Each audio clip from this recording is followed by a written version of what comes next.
Hey, everybody. Welcome back in to the Molasses Report.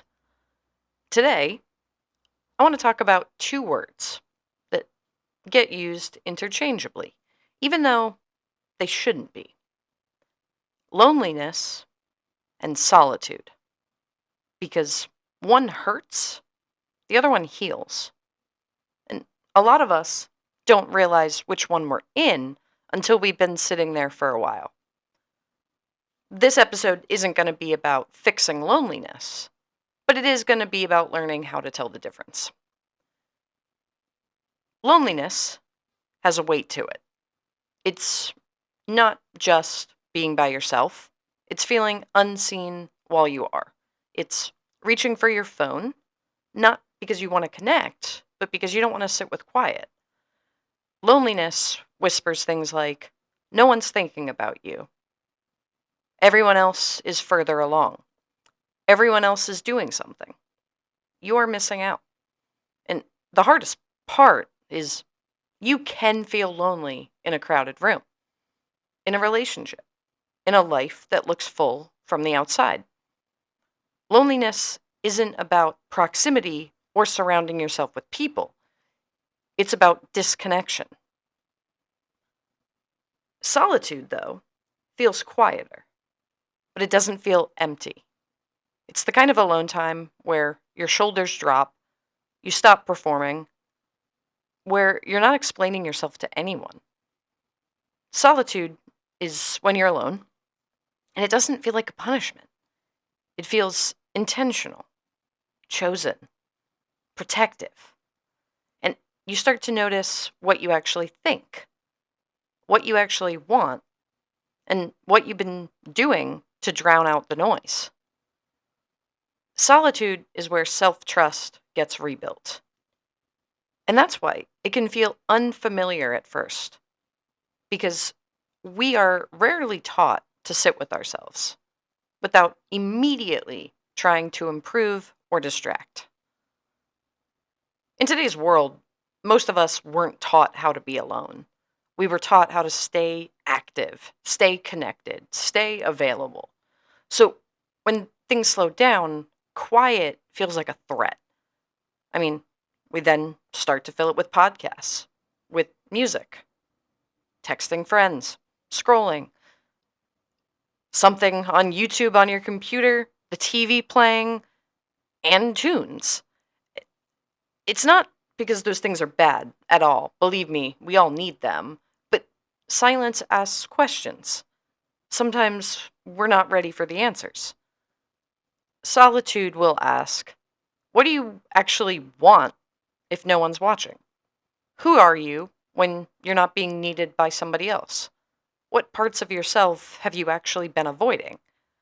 And that can be severely uncomfortable, but it's also clarifying. There's a kind of connection that doesn't actually connect with anything, though. It's performative connection.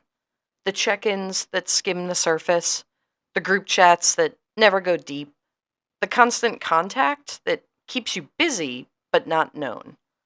You can be in a conversation all day and still feel untouched because being interacted with is not the same as being understood. We live in a world where response is constant, but resonance is rare. So, someone liking your post or your story is not the same as someone seeing your grief. Someone texting, "How are you?" is not the same as someone who wants to hear the real answer. Sometimes loneliness grows louder, not in absence, but in substitution. When connection gets replaced with performance, we don't miss people, we miss being real. Solitude becomes scary because it strips away performance. There's no one to impress, no one to respond to, no script. And that's when some of the real questions start to appear. If I'm not performing connection, what do I actually feel? Loneliness, though, doesn't mean you're falling behind or failing. It means something needs attention. Maybe you need deeper connection. Maybe you need to find more honesty. Maybe you need some rest. Maybe you need to go hit the gym. Maybe you need yourself back. Loneliness is information, not an identity. And when you listen to it, instead of numbing it, it often leads you towards something truer. Solitude is what happens when you respond to loneliness with care instead of panic. Before we can name loneliness, our body usually feels it. Shows up as restlessness, tight shoulders, a constant urge to reach for distraction. Or the opposite, numbness, heaviness, a strange emotional static. Solitude feels different. It softens the body. Your breath deepens. Your pace slows. Your nervous system stops scanning for validation. You don't feel like you're waiting. You feel like you've arrived. And that's a useful test. Loneliness feels like waiting to be found. Solitude feels like being at home. It's not loud. It doesn't announce itself. It just feels settled. Which is why people sometimes leave solitude too quickly, because calm can feel unfamiliar when you're used to urgency. There's a kind of loneliness, though, that shows up when your life is changing. Not because people left, but because you're becoming someone they've never met before. Growth creates distance. You start wanting different things, needing different conversations, valuing different rhythms. Suddenly, the spaces that used to feel natural feel slightly misaligned. No one did anything wrong. You're just no longer shaped the same way. This loneliness is confusing because it's not about rejection at all. It's about transition. You're not alone because you're unwanted. You're alone because you're evolving. And in that space between who you were and who you were becoming, solitude becomes a bridge, a place where your new self gets to take shape before being introduced to the world. Most of us weren't taught to enjoy our own company either. We're taught to tolerate it until someone else arrived. But solitude asks something different. Could you be someone that you'd actually want to spend time with? Not more productive, not more impressive, not more optimized, just more honest. Relearning and reloving your own company isn't glamorous. It looks like sitting without filling the silence, doing something slowly, letting a thought finish, not having to document the moment. It's choosing a presence without an audience. And over time, something shifts. Alone stops meaning abandoned, it means available. Available to rest, to notice, to reconnect. Not with the world, but with yourself. And when that relationship strengthens, solitude stops feeling like absence and it starts feeling like space. Over time, solitude changes too.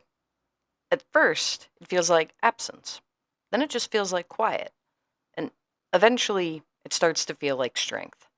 Because when you can sit with yourself without needing distraction, you stop outsourcing your stability. You don't need constant reassurance. You don't need constant noise. You don't need constant pressure. You become less afraid of empty space. And that shifts how you connect. You stop choosing people just because they fill silence. You start choosing people because they deepen your peace. Solitude doesn't make you distant, it makes your relationships clearer, more intentional, less frantic, less driven by fear. And when you carry that steadiness back into connection, you're not showing up to be completed, you're showing up to share. If you're alone right now and it feels heavy, I want you to know you're not broken. And if you're alone and it feels peaceful, you don't need to apologize for that either. Loneliness and solitude can exist in the same season, sometimes even on the same day. The goal isn't to eliminate being alone, it's to build a relationship with yourself that feels safe enough to sit in. Because when you know the difference, you stop running from quiet and you start using it. This has been the Molasses Report. Thanks for staying with me.